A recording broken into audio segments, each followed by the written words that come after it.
Αντιμέτωποι με τεράστια προβλήματα είναι οι συνταξιούχοι του ΙΚΑ και οι ασφαλισμένοι βεβαίως, και είναι κάτι που προκαλεί και την αγανάκτησή τους και έχουν απόλυτο δίκιο, διότι είτε ως ασφαλισμένοι είτε ως συνταξιούχοι έχουν καταβάλει και καταβάλουν τις εισφορές τους. Στο Δήμο Ζωγράφου έγινε παρέμβαση από φορείς για δημόσιο και δωρεάν σύστημα υγείας.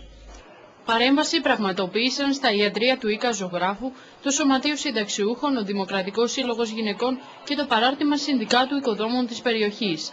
Εξέφρασαν την έντονη αγανάκτησή τους για την κατάσταση που επικρατεί στα συγκεκριμένα ιατρεία, αλλά και συνολικά στο χώρο της υγείας. Δεν υπάρχει περίπτωση κανένας ασφαλισμένος ή κανένας οικοδόμος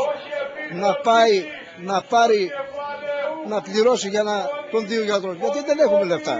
Είμαστε όλοι άνεργοι. Αδιαφορούν για τον εργάτη, για τους εργάτες, για τους εργαζόμενους, για τους άνεργους. Από τους 60 περίπου γιατρούς, μόλις οι 7 από αυτούς είναι μόνιμοι, ενώ οι υπόλοιποι εργάζονται με συμβάσεις αορίστου χρόνου, η ανανέωση των οποίων θα έχει διάρκεια 1 ή 2 χρόνια. Με αυτό το δυναμικό καθίσταται συνεπώς αδύνατο να καλυφθούν οι ανάγκες των 6.000 περίπου ασφαλισμένων του ΙΚΑ στο Δήμο και ενός μεγάλου αριθμού ασφαλισμένων σε άλλα ταμεία.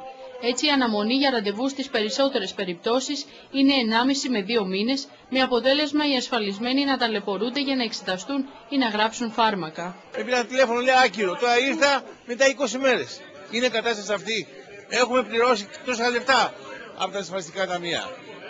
Τι θα είναι αυτή η κατάσταση, δεν μπορούμε άλλο.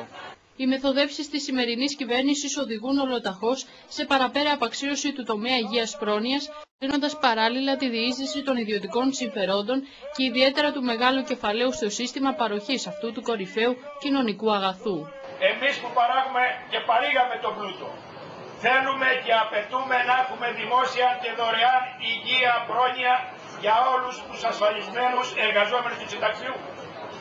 Σε αυτή την κατάσταση απαιτούμε να πάρει πίσω το νομοσχέδιο τώρα, αυτό το οποίο ήδη κοντεύει να αρχίσει συζήτηση στη Βουλή.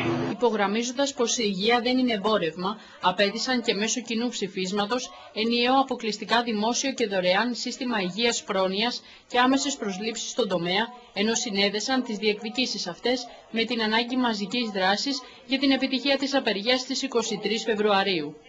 Την καταδίκη